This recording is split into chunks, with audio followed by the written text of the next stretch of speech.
Bien, vamos a continuar, hermanos, con la serie de predicaciones que estamos llevando a través del libro de Ruth y que hemos titulado Redención. Gracias, Nicolás.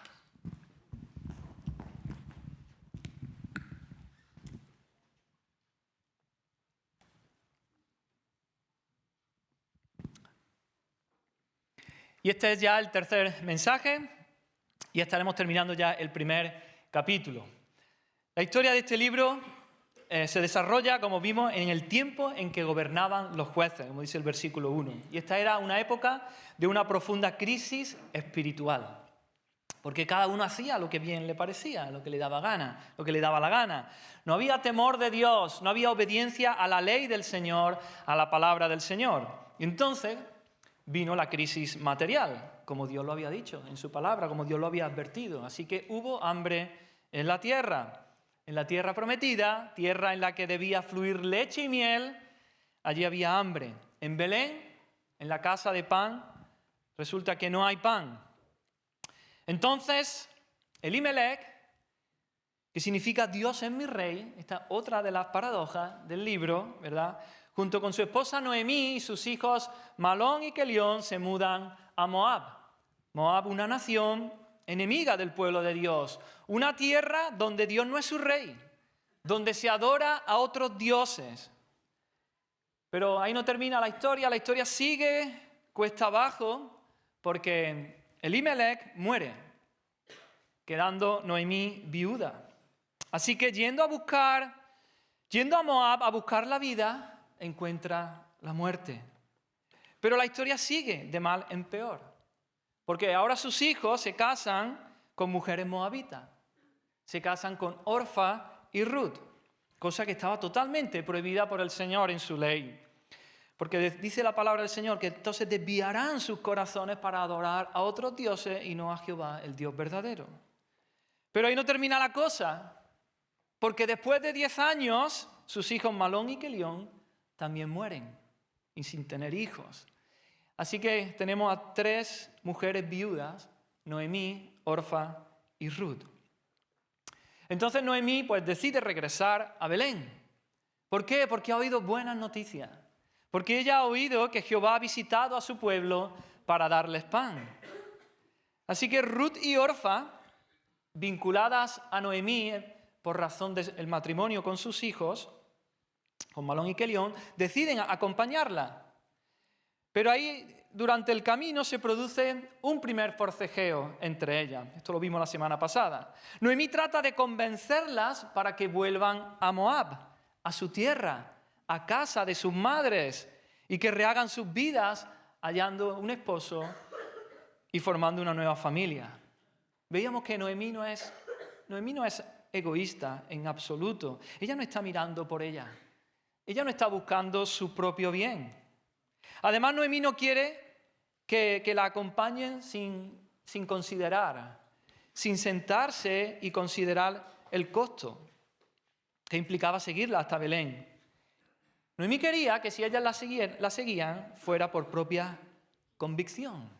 Pero después de este primer forcejeo, sus nueras le dicen que no, que van a acompañarla, que van a ir con Noemí. Pero Noemí sigue insistiendo, Noemí sigue argumentando con ella, les dice que ella no tiene más hijos para que ellas puedan casarse, que ya es anciana y por lo tanto no va a poder volver a casarse y que aun cuando se casase ese mismo día y quedase embarazada, que ellas no tenían por qué esperar todos esos años hasta que esos niños fueran mayores y puedan casarse con ellas. Y claro, estas palabras, ¿verdad?, nos suenan muy raras a los oídos de una cultura moderna, occidental, como la nuestra. Pero esto era algo que Dios había establecido en su ley, conocido como levirato. Esta ley obligaba al hermano del marido fallecido, sin descendencia, a casarse con la viuda, con el objetivo de perpetuar el nombre, el linaje y la herencia del difunto, y así asegurar la continuidad familiar. De manera que es un sinsentido que vayan con ella. Noemí está ahí argumentando con ellas. Y en este segundo forcejeo, en el que se produce entre Noemí y su nuera, Orfa decide regresar a casa. Y decíamos que este volver a Moab no era simplemente un volver con su familia, sino que era un volver a una cultura pagana, a sus costumbres idolátricas y a sus dioses. Ella se vuelve atrás. Sin embargo, Ruth se quedó. Ruth se pegó a Noemí, se unió a ella, se aferró a ella con firmeza y determinación. Del mismo modo, este quedarse con Noemí rumbo a Belén suponía para Ruth un compromiso espiritual, suponía un volverse a Dios, un volverse al pueblo de Dios y un volverse a su ley. Estas palabras que Ruth le dice a Noemí, a su suegra, son las palabras de una conversión, son el testimonio de una conversión. Ruth se compromete con el Dios de Noemí, con Jehová. Dice, tu Dios será mi Dios. Ella va a refugiarse al abrigo del Dios de Israel. Y como consecuencia, ella adquiere un segundo compromiso, que es con el pueblo de Dios. Tu pueblo será mi pueblo. Y decíamos, no hay cristiano que no se una al pueblo de Dios. Es decir, a una iglesia local y se comprometa con ella. El Hijo de Dios quiere vivir y caminar con el pueblo de Dios y comprometerse con ellos.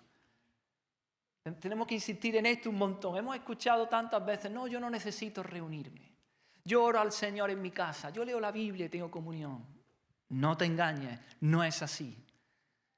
El Hijo de Dios se compromete con el pueblo de Dios, quiere estar, quiere vivir, quiere llorar y reír con el pueblo de Dios. Por lo tanto, Ruth se compromete a seguir un camino y a estar donde Noemí esté. Le dice, no me ruegues que te deje y me aparte de ti, porque donde quiera que tú estés, iré yo. Y donde quiera que vivieres, viviré. Así que el creyente emprende un camino junto a Cristo. Donde Cristo esté, allí estará Él. La vida del Hijo de Dios está donde Cristo está, donde está su presencia, donde Dios reina. Allí donde puede disfrutar de su comunión y de su amor perfecto. La vida del Hijo de Dios está unida a Cristo y se va con Él. Y le dice, no me ruegues que te deje ni me aparte de ti, ¿verdad? Y por último, Ruth se compromete a morir y ser sepultada allí donde Noemí lo sea. Donde tú murieres, moriré yo y allí seré sepultada. El creyente une su destino al de Cristo hasta la muerte en esta vida, que será el paso a la vida venidera en unión total y completa con Él. Nosotros nos vamos con Cristo, tomamos nuestra cruz y le acompañamos hasta la muerte. Y terminábamos diciendo que cada uno de nosotros, hermanos, o somos Ruth o somos Orfa.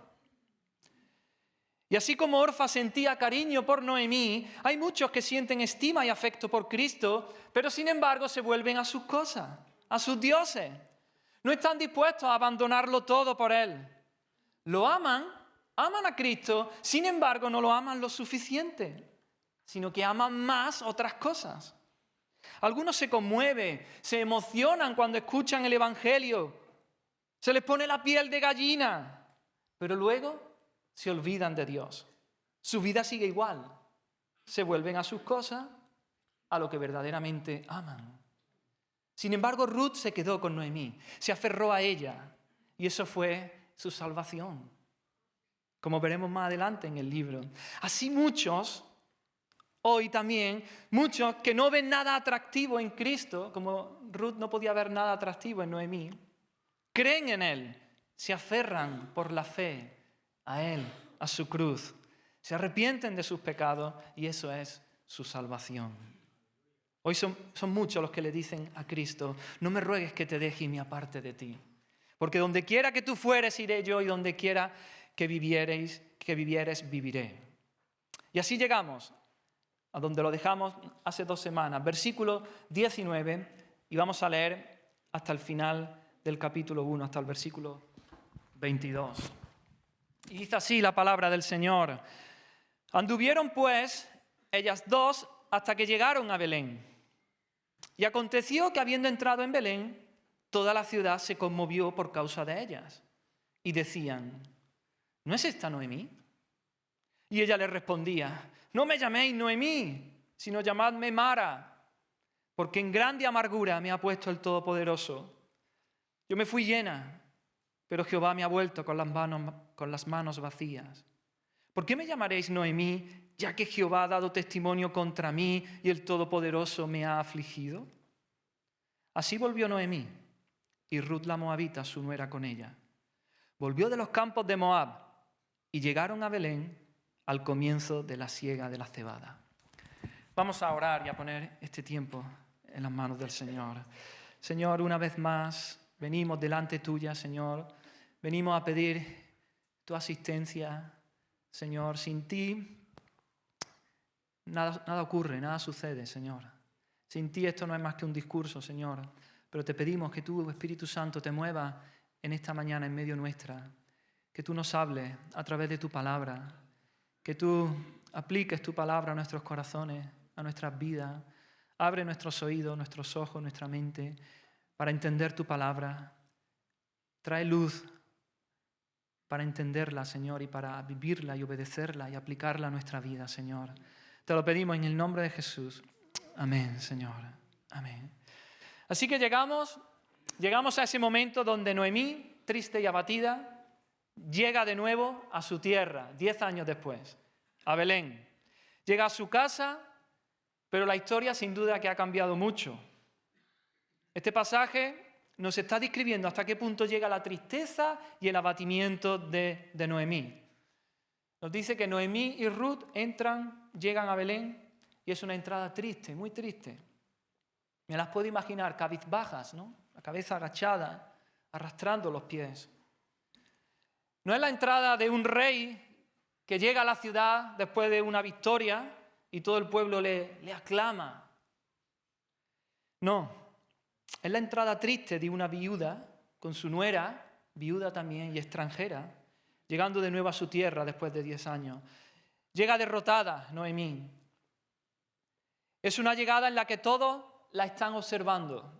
Todos sus vecinos de toda la vida, que la han visto en su infancia, en su juventud, allí están viéndola. De manera que Noemí y Ruth entran en Belén y nos dice el texto que toda la ciudad se conmovió por causa de ellas. La ciudad se conmovió, es decir, se conmocionó. Hubo alboroto, hubo una gran agitación, pues la gente recordaba a otra Noemí. No era la Noemí que había dejado Belén. Ellos recordaban a una mujer afortunada, a una mujer con una posición social alta, importante y de prestigio, ¿no? Hay varias cosas a lo largo del libro que implican, que dan a entender esto. A una mujer alegre que hacía honor a su nombre, pues Noemí significa alegría, alegre o placentera.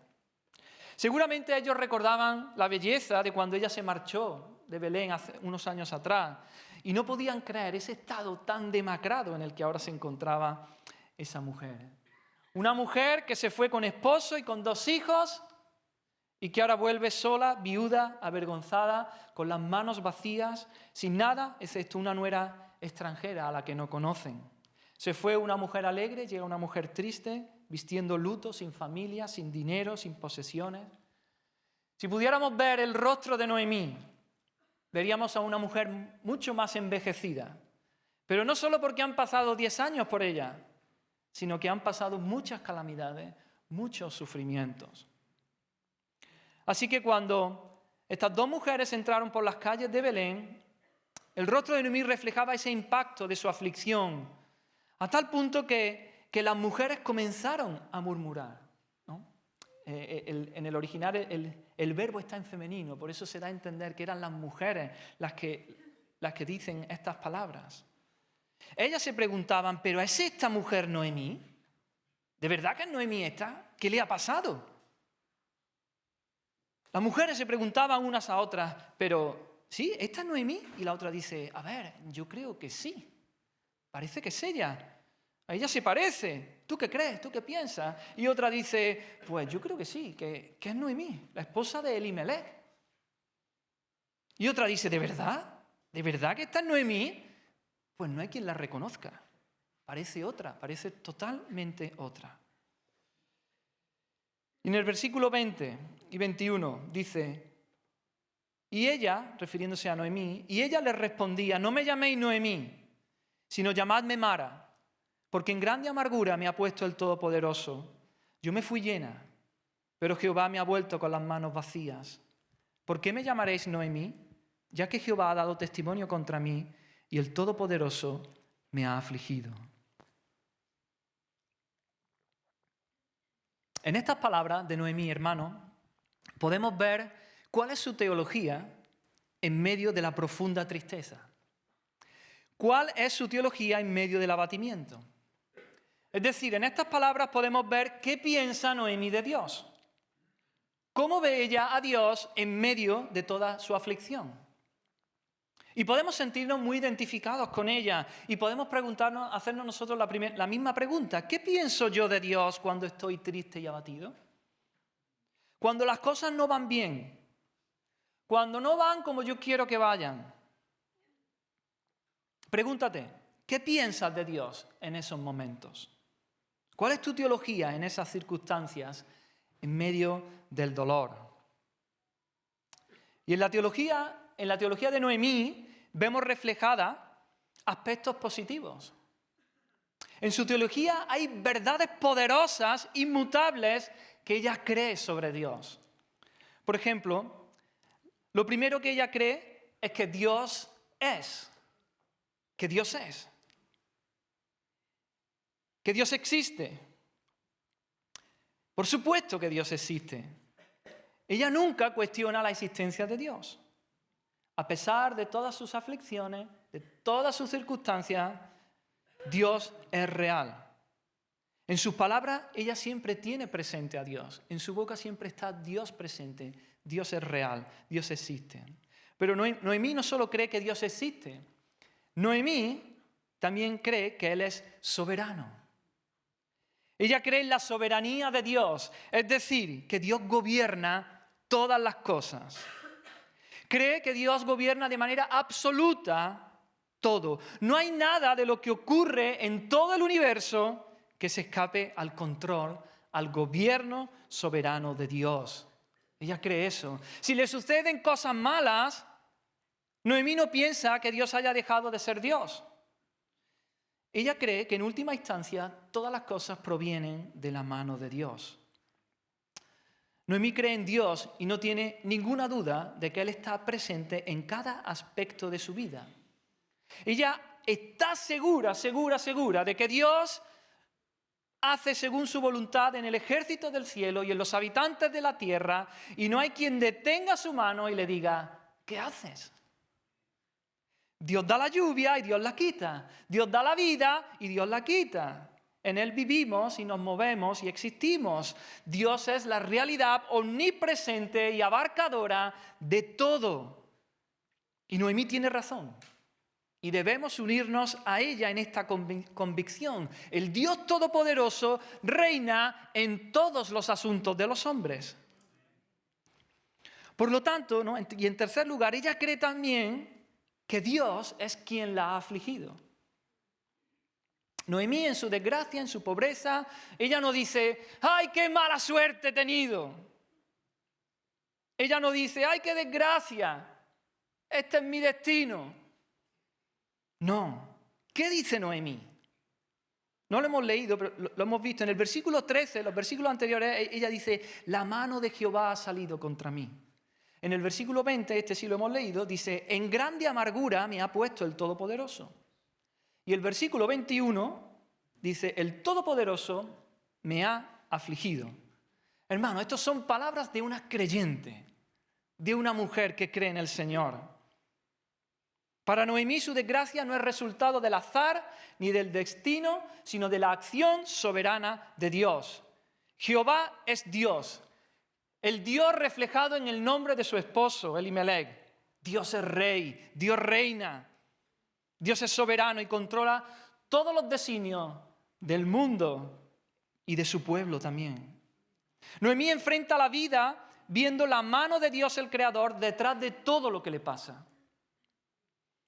Y esto es lo que los creyentes, los cristianos llamamos providencia, que por otro lado es el gran tema del libro de Ruth. Vemos la mano de Dios a lo largo de todo el libro de Ruth, moviendo la historia, moviendo las estaciones, los momentos, las épocas, para llevar a cabo sus planes y sus propósitos.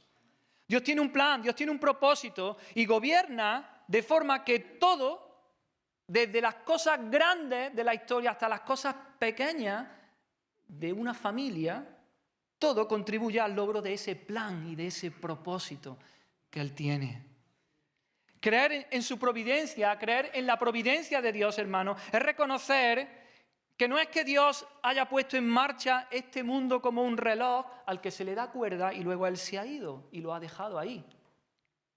No, eso es lo que cree el deísmo. Sino creer en la providencia de Dios es creer en que hay un Dios presente, un Dios que está presente, un Dios que está, un Dios que interviene en el mundo y que interviene en la historia. Y que también cuida de cada detalle de nuestra historia. Él cuida de cada pequeña cosa que sucede en nuestra vida. Noemí ve a Dios incluso detrás de las cosas más terribles que a ella le han ocurrido. Y hermano, hay cristianos, tristemente, que queriendo defender a Dios en medio de las aflicciones, en medio de las circunstancias dolorosas, ellos niegan el control soberano de Dios sobre todos los aspectos de la vida, sobre las tribulaciones, sobre las circunstancias difíciles. Dicen, no, eso no puede venir de la mano de Dios. Pero ¿sabes qué pasa? Que eso no solamente es antibíblico, no vemos eso por ningún lado en las Escrituras. Sino que, ¿qué consuelo es ese? ¿Qué consuelo es que Dios solamente controle las cosas buenas que suceden en nuestra vida? Lo que sale bien. Eso no es ningún consuelo. Un Dios así, primeramente, es que no es Dios. Es un diosecillo, ¿no? Ese no es Dios. Y en segundo lugar, pues decimos que no controla casi nada. Un Dios así no controla casi nada. Pues en nuestra vida, en este mundo, está lleno de momentos duros, de problemas, de circunstancias difíciles. Si Dios solamente controla las cosas buenas que pasan en esta vida, vamos a tener que concluir que hay un montón de cosas que Él no controla. Y primero, ese no es Dios, y segundo, eso no es ningún consuelo. Pero nosotros, hermanos, creemos y descansamos en el hecho de que nuestro Dios sí está en control de nuestra vida. Y no solo de nuestra vida, del mundo entero y del universo entero. Y que Él tiene un propósito sabio, un propósito justo, un propósito bueno en todo lo que hace. Aun cuando no lo entendamos, aun en los momentos duros y difíciles. Hemos de creer, hermanos, en un Dios que permite la calamidad en nuestra vida y un Dios que nos rescata, que nos saca de la calamidad. Él hace las dos cosas. No podemos caer en ese dualismo, no, el diablo es el que causa la calamidad y Dios es el que rescata, no. Ese dualismo no tiene cabida si atendemos a lo que hay en la Escritura, a lo que vemos en la Biblia. Noemí sabe perfectamente que la hambruna en Belén proviene de la mano de Dios y que es Dios quien la ha afligido con la muerte de su esposo y de sus hijos. La teología de Noemí es una teología profunda, hermano. Noemí no cree en un destino ciego que se ha ensañado contra ella. Noemí no dice, ay, es que este es mi sino. No. Ella está completamente segura de que el Dios Todopoderoso, el Dios Soberano, está sentado en su trono. Dios está sentado en su trono y que todo lo que a ella y a su familia le han acontecido ha sido ordenado por Él, por Dios. La teología de Noemí es una teología correcta. Así que, hermanos, todo lo que sucede en tu vida, hasta las cosas malas, no suceden por casualidad. No digas qué mala suerte he tenido. Los acontecimientos en la vida de un hijo de Dios, aún las cosas peores, suceden porque la mano de Dios está sobre él, con un propósito bueno. Nuestro Dios Todopoderoso reina en todos los asuntos de los hombres. Él gobierna las naciones y las familias. Él muda los tiempos y las edades. Él quita reyes y pone reyes, da sabiduría a los sabios y ciencia a los entendidos. Su providencia, hermanos, se extiende desde el Congreso de los Estados Unidos, ¿no?, por decirlo, la primera potencia mundial, pues su reino domina sobre todos los reinos, hasta el cuarto de baño de tu casa. Pues todos nuestros cabellos están contados y no hay ni uno que caiga sin el consentimiento de nuestro Dios. Hermanos, hemos de ver la mano de Dios sobre nosotros, no solo en las bendiciones, también en las dificultades. Ojalá que tú y yo podamos ver como Noemí, la mano de Dios, la mano del Todopoderoso en medio de nuestras aflicciones, en medio de los momentos duros y difíciles. Ojalá podamos decir, como Job. Job no dijo, ¡ay, qué mala suerte! Hay que ver todo lo que me ha pasado. Tampoco se resignó, tampoco dijo, no me queda otra, si es que este es mi destino. A ver, ¿qué le vamos a hacer? Tampoco le echó la culpa al diablo. No dijo, Satanás, apártate de mí, déjame tranquilo. Job vio en todo momento la mano de Dios. Vio la mano de un Dios bondadoso, de un Dios soberano sobre todo, sobre todas las cosas. Él dijo, Jehová dio, Jehová quitó, así que sea el nombre de Jehová bendito. Alabado sea el Señor. Así que no mires tu vida, tu historia y diga, qué mala suerte he tenido, qué buena suerte he tenido. Mira tu historia y ve la mano de Dios. Ve la mano de Dios dirigiendo todas las cosas para tu beneficio espiritual, para una lección espiritual en tu vida. Porque Dios quiere moldear en tu vida a Cristo. Dios quiere moldear el carácter de Cristo en ti. Nos quiere hacer como Él. Así que podemos ver y disfrutar de su gracia, de su protección, de su dirección. Y todo eso va a redundar en mayor gloria para el nombre de nuestro Dios. Porque sabemos que a los que aman a Dios, todas las cosas les ayudan a bien. Esto es, los que conforme a su propósito son llamados. Pues porque a los que antes conoció también los predestinó para que fuesen hechos conforme a la imagen de su Hijo. Los que hemos creído en el Señor, los que hemos sido llamados por Dios, podemos decir que todas las cosas, todas, las buenas y las malas, son para nuestro bien. ¿Cuál es ese bien? Formar a Cristo en nuestra vida. Que reflejemos de una manera mayor y mejor a Cristo.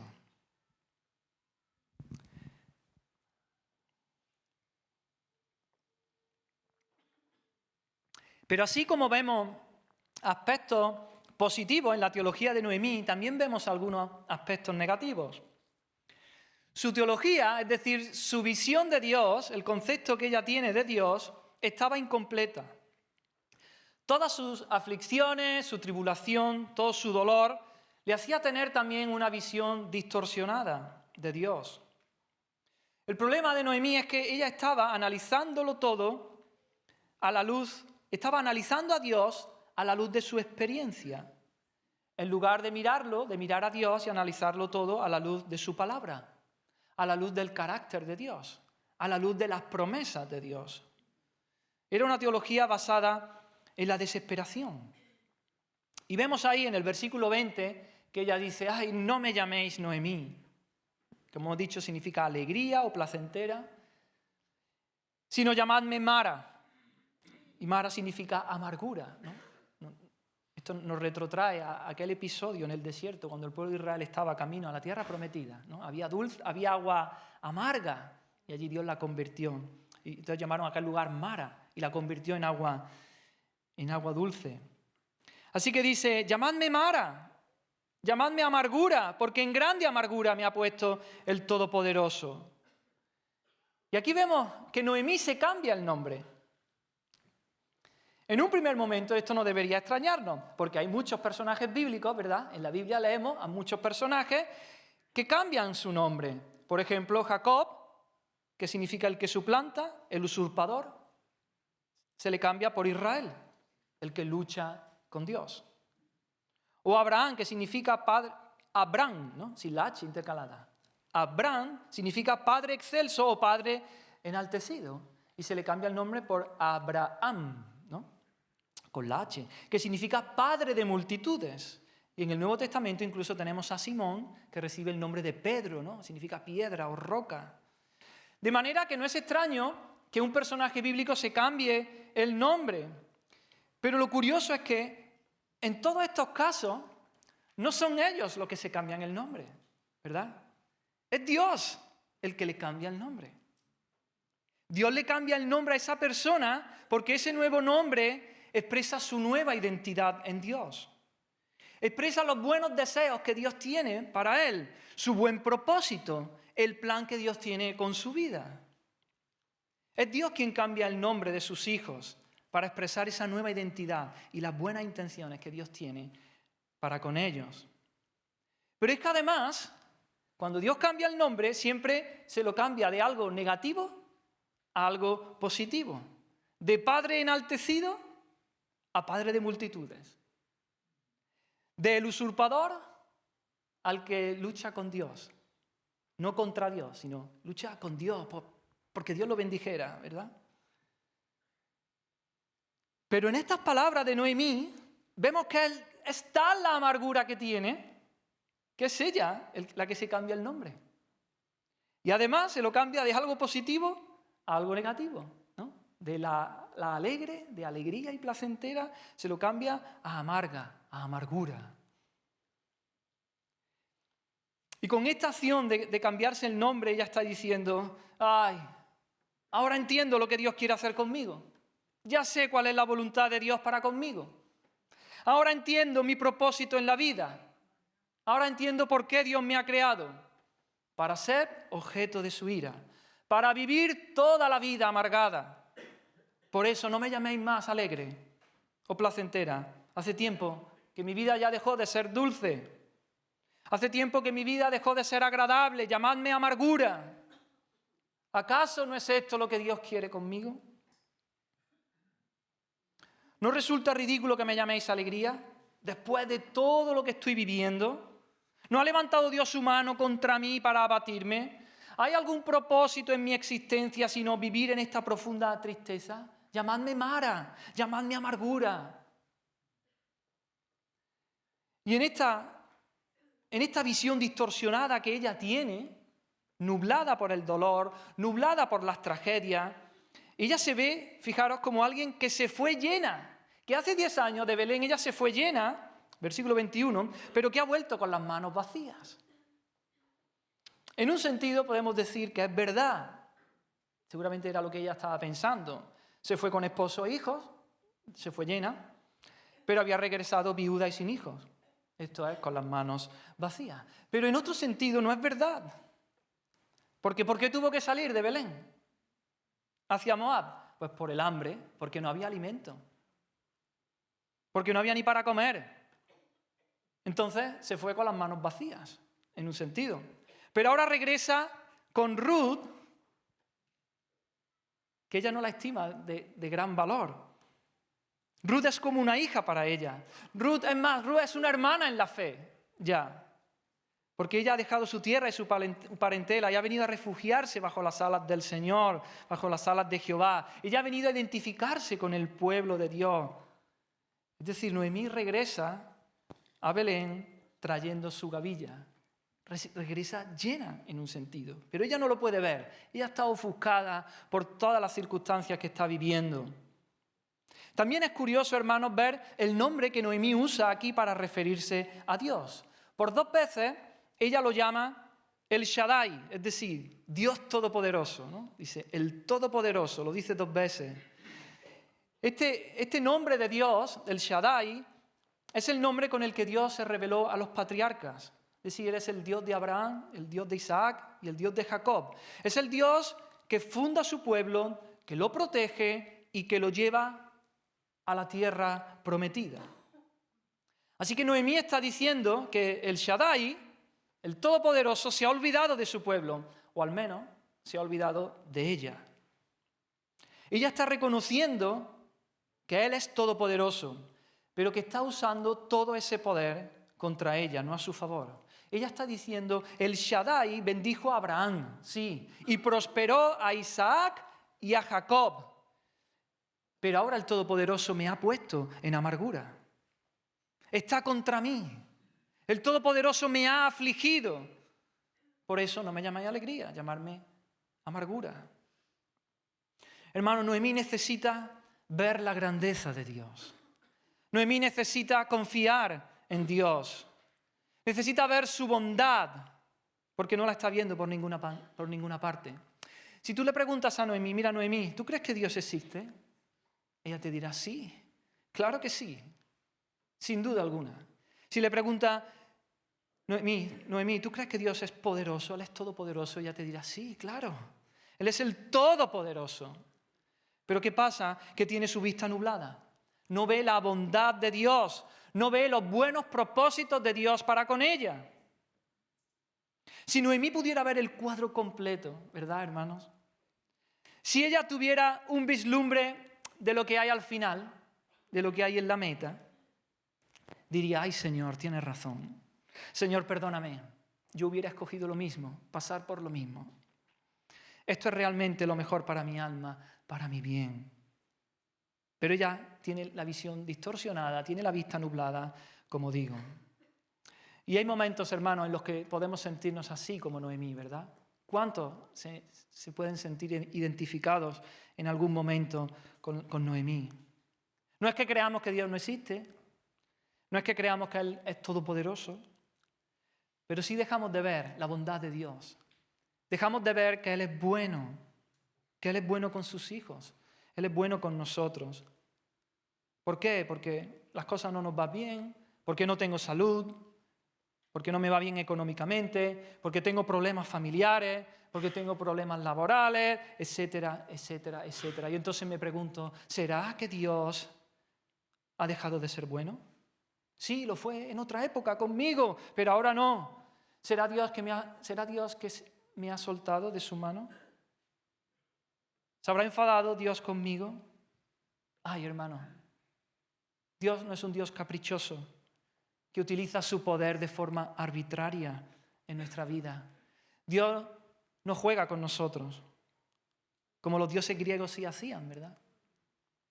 Él es el Todopoderoso, hermano, pero Él es también el Todo Bondadoso. Él utiliza ese tremendo poder para su gloria, para llevar a cabo sus planes, sus propósitos, pero también lo utiliza para nuestro bien, lo utiliza para nuestra dicha, lo utiliza para nuestra alegría. Así que necesitamos ver a ese Dios grande y poderoso en el que creemos, porque Él no solamente es todopoderoso, Él es todo bondadoso también. Aunque haya momentos en los que tú no lo puedas ver, hermano, pero aférrate por la fe, créelo, confiésalo. Noemí, por otro lado, también lo que hace es que le está echando toda la culpa a Dios de lo que le está sucediendo. Ella se absuelve de toda culpa. Ella no tiene culpa alguna, ni tampoco ni su esposo, ni sus hijos. Y podríamos decirle, Noemí, ¿pero acaso no fue Elimelech, tu marido, un necio yendo a Moab?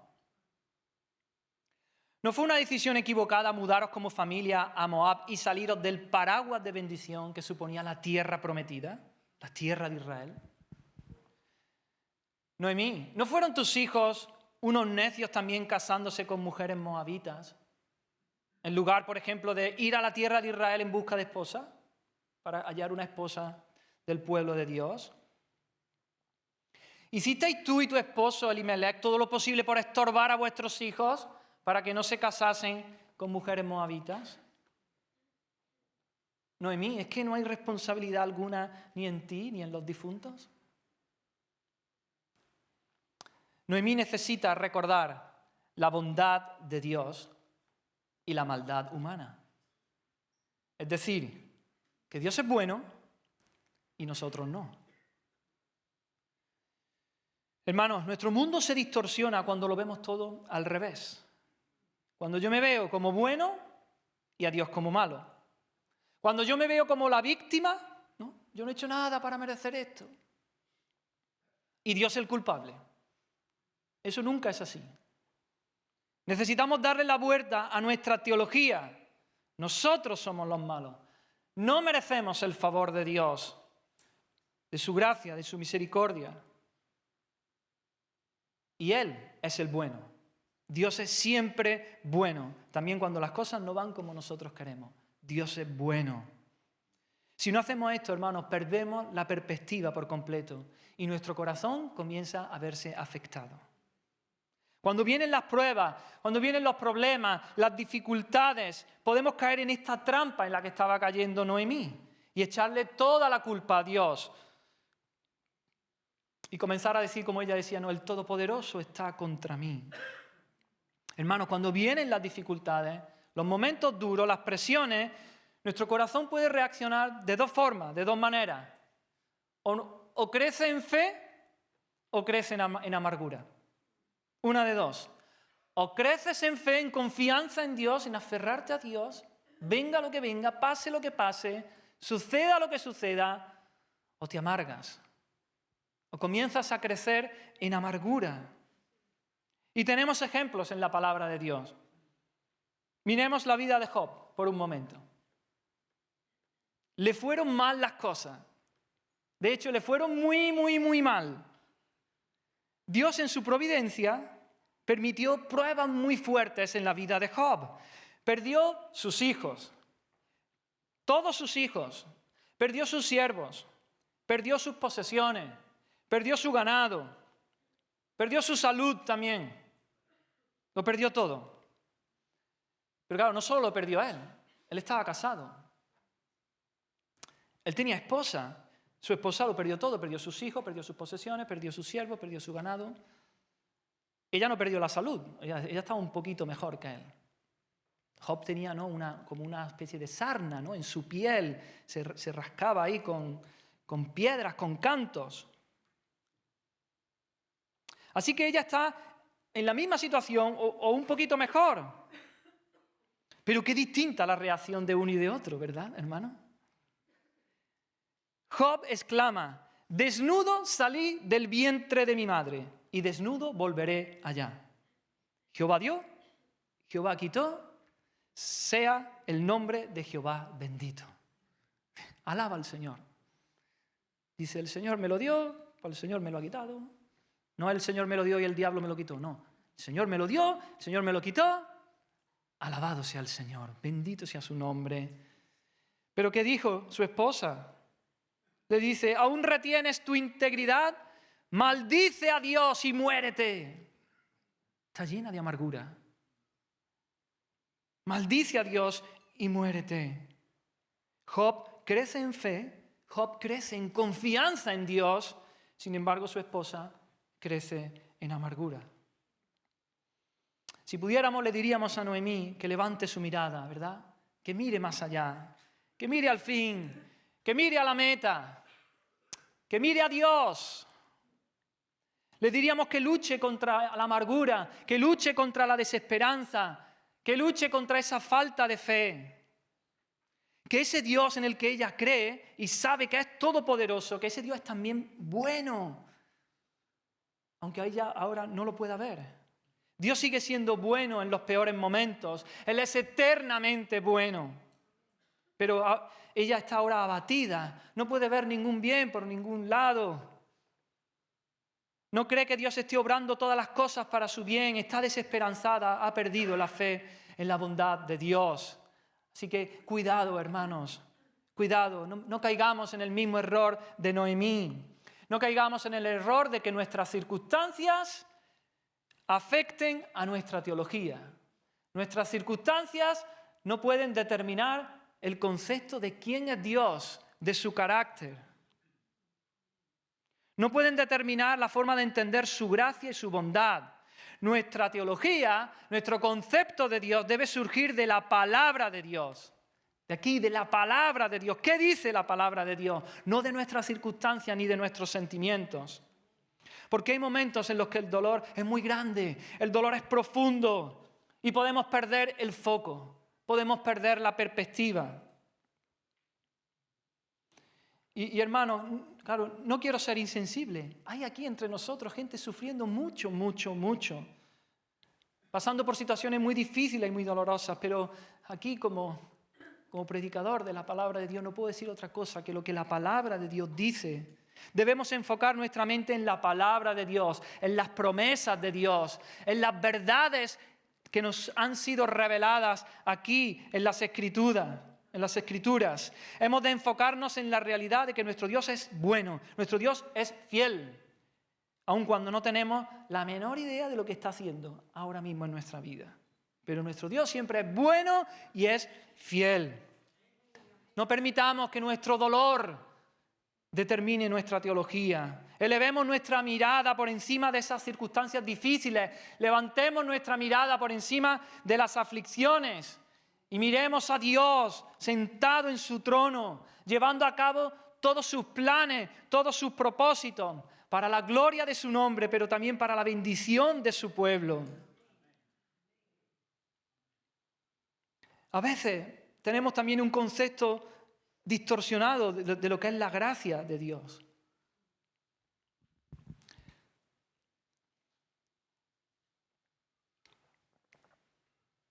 Porque cuando recibimos de Dios algo bueno que no merecemos, alabamos al Señor por su gracia. Decimos, es por gracia, Señor, gracias. Pero cuando yo creo que merezco algo bueno que Dios no me da, entonces me quejo.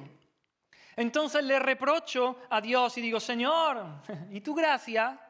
¿Dónde está tu gracia? Y no nos damos cuenta, hermano, de que en el momento que hago eso, eso no es gracia.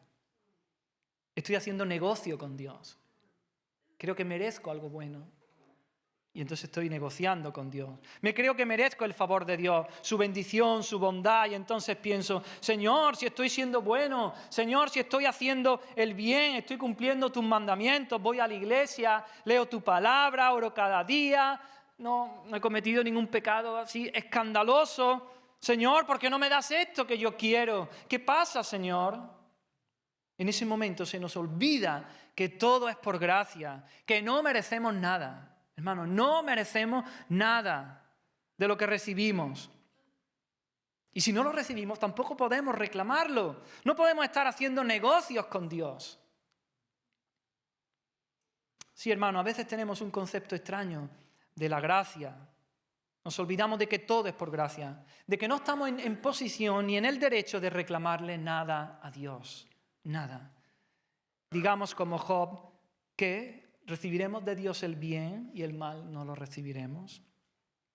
Nuestro Dios siempre, siempre es Dios, aun cuando nos parece que se ha olvidado de nosotros, aun cuando Él está enviando tristezas a nuestra vida. Porque el propósito final de Dios para nuestra vida no es ser felices, ricos y guapos, ¿verdad? Ya lo hemos visto antes. El propósito de nuestra vida es ser santos, es ser como Cristo, es ir moldeándonos a la imagen de Cristo, forjando en nosotros el carácter de Cristo.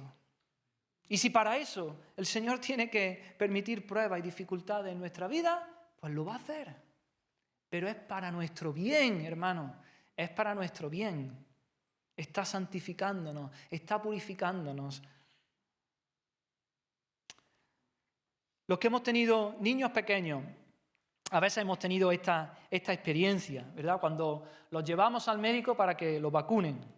Y entonces lo sentamos en nuestras rodillas, ¿no? Nos sentamos y lo ponemos en nuestras rodillas y se acerca la enfermera con la jeringa, ¿verdad? Para pincharle. Y el niño no quiere. El niño quiere salir corriendo. ¿Pero qué hacemos nosotros? Lo agarramos fuertemente para que no se escape. Y la enfermera le pueda pinchar, le pueda poner la vacuna. Y entonces el niño grita, llora, patalea y dice, papá, suéltame. Malo, eres malo. No me quieres. Suéltame. Malo, ¿no? Y así, hermano, el Señor a veces permite el dolor en nuestra vida. Él permite pruebas, enfermedades, dificultades, crisis. Y a veces nos enfadamos con Él y le decimos, ¿por qué, Señor? ¿Por qué permite esta situación? Eres malo, ¿no? Como el niño le dice al padre. No eres bueno. Y es porque no estamos entendiendo que es para nuestro bien, hermano. Es para nuestro bien. Siguiendo con la ilustración, en el mismo instante en que la enfermera ya termina, ya le ha puesto la inyección, soltamos al niño, ¿verdad? Ya es libre. ¿Y qué hace el niño? ¿Sale corriendo? ¿Huye de ti? No. Se gira, se da media vuelta y te pega un abrazo. Te abraza fuertemente buscando consuelo, abrigo, buscando protección, buscando tu cariño. El padre ha participado en su dolor. El padre ha colaborado con la enfermera que le ha causado dolor. Pero aún así, el niño entiende que no hay mejor lugar para refugiarse, para encontrar consuelo, que en los brazos de su padre, ¿verdad? Ojalá tengamos esta actitud, hermanos, con nuestro Padre Celestial en medio de la tribulación. Que no le atribuyamos a Dios despropósito alguno. Que no culpemos a Dios, que no le digamos a Dios, malo, eres malo, no me quieres. Sino que acudamos a sus brazos en busca de consuelo, en busca de protección, en busca de refugio. Porque sabemos que todo en nuestra vida, aún lo más doloroso, responde a un propósito, su gloria y nuestro bien.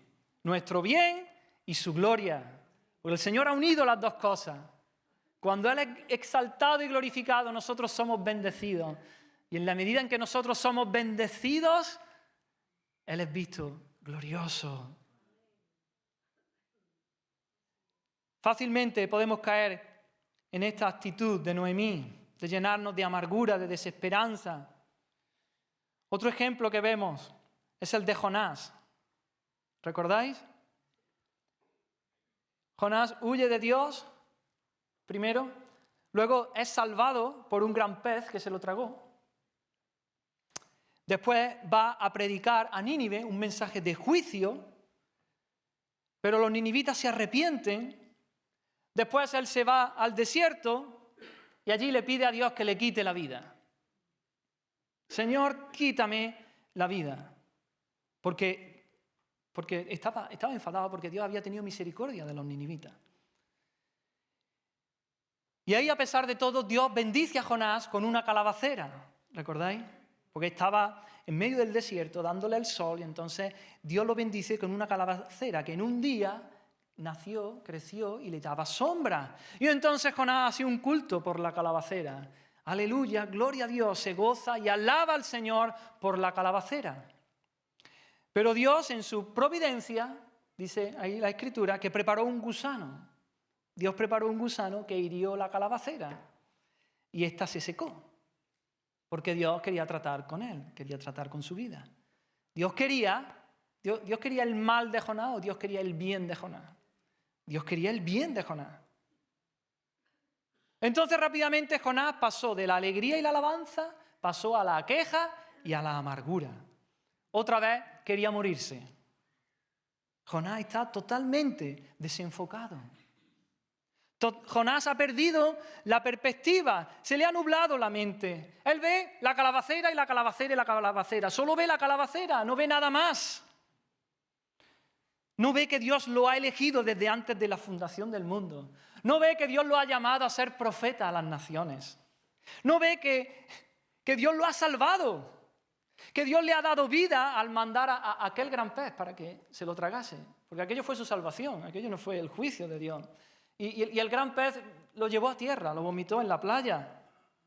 No ve la misericordia, la gracia y el amor de Dios para con los perdidos, aún por los gentiles, por los ninivitas que no eran del pueblo de Dios. No ve el milagro que Dios ha hecho al volver el corazón de los ninivitas al arrepentimiento. No ve, solo ve su calabacera, que le daba sombra y ahora no tiene sombra. Ya está, es lo que ve. Y Dios le dice, ay Jonás, ¿haces tú bien en enojarte tanto? ¿Tanto te enojas por la calabacera? Hermanos, Dios da la salud y Dios la quita. Dios da el trabajo y Dios lo quita. Dios da riqueza y da pobreza. Dios da la vida y Dios la quita. Jehová dio y Jehová quitó. Sea el nombre de Jehová bendito. ¿Recibiremos de Dios el bien y el mal no lo recibiremos? Noemí creía en un Dios soberano y todopoderoso que gobierna tanto los asuntos grandes de las naciones como los pequeños detalles de la familia. Pero necesita recordar, necesita abrir los ojos a la bondad de Dios, a la bondad de sus planes, de sus propósitos misericordiosos. No caigamos en esta trampa, hermano, en la que está cayendo Noemí. ¿Crees que Dios se ha encaprichado en hacerte desdichado? Claro, no decimos esto con nuestras palabras, ¿no? Yo digo, Dios, es que tú me has hecho un desdichado, ¿verdad? No solemos hablar así, pero a veces la actitud de nuestra vida, de nuestro corazón o en nuestro run interno, podemos estar pensando así. Deja que el Espíritu Santo examine tu corazón y te redarguya si es necesario. Estás preguntándole al Señor, Señor, ¿por qué? ¿Por qué? ¿Por qué otra vez, Señor? Otra vez, Señor. ¿Por qué otra cosa? ¿Por qué otro problema? ¿Por qué otra vez otra situación? ¿Estás luchando con la amargura en tu vida? ¿Estás forcejeando con el Señor porque no ves que Él sea bueno para contigo? ¿No ves la bondad de Dios en ti? Hermano, ¿te está pasando como a Noemí o como a Jonás? El Señor ha quitado quizá una calabacera de tu vida, pero no estás viendo todas las demás bendiciones que el Señor te ha dado. ¿Es tu corazón como el de Job? ¿No? Ojalá sea como el de Job. Cuando vienen las pruebas, ¿te agarras a Dios? ¿Te aferras a Cristo? ¿Creces en fe o creces en amargura? ¿Puedes decir como Job, el Señor quitó y el Señor dio y el Señor quitó, sea el nombre del Señor bendito? ¿O es tu corazón como el de la mujer de Job, ¿no? Que te amargas y dices, pues maldice a Dios ya y muérete? Cuando vienen dificultades te amargas contra Dios y dices, Dios se ha olvidado de mí por completo. Mira al Señor, levanta tu mirada, mira al fin, mira la meta, mira los planes y propósitos de Dios que son buenos.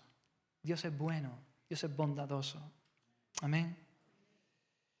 Y llegamos al último versículo del primer capítulo, al versículo 22, que dice, así volvió Noemí y Ruth, la moabita, su nuera con ella, volvió de los campos de Moab y llegaron a Belén al comienzo de la siega de la cebada. Nuestro Dios es paciente, muy paciente, ¿verdad? Él todavía tenía planes sorprendentes para la vida de Noemí. Así que este primer capítulo termina con un rayo de esperanza brillando en el horizonte. Noemí y Ruth, dice, llegaron a Belén al comienzo de la siega de la cebada. Dios había visitado a su pueblo para darles pan y ellas llegan al comienzo de la siega de la cebada. ¡Qué casualidad!, ¿verdad? ¡Qué buena suerte han tenido! No, claro que no. Ya hemos dicho que la casualidad y la suerte, el azar, el destino, nada de eso existe. Es nuestro Dios, en su providencia, moviendo los hilos de la historia para llevar a cabo sus planes y sus propósitos de bendecir a Ruth y a Noemí. Y hermanos, para los judíos, el calendario agrícola iba entrelazado con las celebraciones y acontecimientos del año litúrgico, es decir, con las fiestas. Y la cosecha de la cebada coincidía con la fiesta de la Pascua.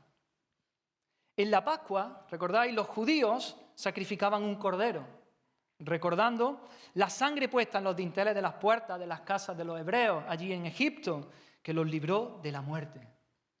Nosotros hoy, los cristianos, celebramos el sacrificio del Cordero de Dios, ¿verdad?, que quita el pecado del mundo. Celebramos la muerte de Jesucristo, el Hijo de Dios, y su sangre derramada en aquella cruz que nos limpia de todo pecado, que nos libra de la muerte y nos da vida eterna. Con su sacrificio Jesucristo estaba reconciliando consigo al mundo, incorporándolos en su familia, haciendo de judíos y gentiles un solo pueblo, un pueblo suyo. Y en esta frase, hermano, de llegaron a Belén al comienzo de la siega de la cebada, podemos ver los planes y los propósitos de Dios con la vida de Ruth y con la vida de Noemí. En esta frase, hermanos, podemos ver la misericordia y la gracia de nuestro Dios para con ellas. En esta frase podemos ver el amor de Dios. Y nosotros, allí en esa cruz, en el Calvario, donde Cristo fue crucificado, podemos ver las mismas cosas. Las mismas cosas. De manera que en nuestra aflicción, hermano, en nuestro dolor, hay esperanza. Podemos mirar con fe a esa cruz. Podemos aferrarnos a ella sabiendo que Dios nos ama. Dios nos ama tanto que dio lo más preciado para Él. Dio su ojito derecho, dio el deleite de sus ojos, dio aquel en quien Él se complacía y se deleitaba, a nuestro Señor Jesucristo. Cuando te sientas en amargura como Noemí, hermano, mira a la cruz. Cuando te sientas afligido, mira a la cruz. Cuando no entiendas nada de lo que te está pasando, mira la misericordia, el amor y la gracia que Dios nos revela allí en la cruz, en Cristo crucificado. Cuando no entiendas nada, mira con fe a esa cruz y llénate de esperanza, llénate de consuelo, llénate de paciencia, de perseverancia, porque Dios es bueno, Dios te ama, Dios está contigo. Dios ha perdonado todos tus pecados, tienes paz para con Él, te ha regalado la vida eterna, que estamos disfrutando ya, esa vida abundante. Noemí y Ruth llegaron a Belén al comienzo de la siega de la cebada. Si tan solo Noemí pudiera vislumbrar un poquito lo que eso significaría. No es solo que había alimento para ellas en Belén, la casa de pan, sino que además llegaron en el momento preciso para que se desencadenaran una serie de eventos que cambiarían radicalmente la vida de Ruth, pero también la historia del mundo, hermano. ¿Qué diría Noemí si pudiera ver que Ruth tendría un hijo varón? Y que ese hijo, ¿no? Ahora estoy haciendo spoiler ya, y que ese hijo sería el abuelo del más grande rey de Israel, el rey David.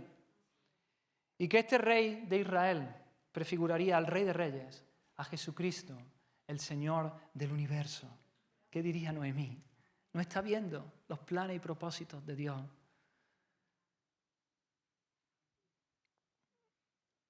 Todas las obras de Dios, todos sus propósitos son para su gloria y para el bien y la felicidad de su pueblo.